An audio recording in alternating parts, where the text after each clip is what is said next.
নমস্কার। সুব্রত মণ্ডলবাবুর একটি প্রতিবাদী কবিতা, হোক হোক হোক প্রতিবাদ।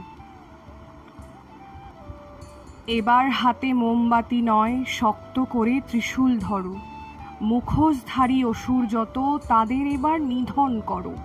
ঘুণ ধরা এই সমাজটাকে দগ্ধ করে রোষানলে, মনের কালি ঘুচিয়ে ফেলে গর্জে ওঠো সবাই মিলে। বিচার আসুক খুবই দ্রুত, মুখোশগুলো পড়ুক খুলে। নরখাদক ভেকধারীদের চড়াও এবার তপ্ত শুলে। তাদের তুমি চিনে রেখো বুদ্ধিজীবী শীত ঘুমেতে। ভাতা নিয়ে পস্য হয়ে বাধা আছে সেই খুঁটিতে। মানুষ তুমি এবার জাগো, ঘুমিয়ে তুমি থাকবে কত।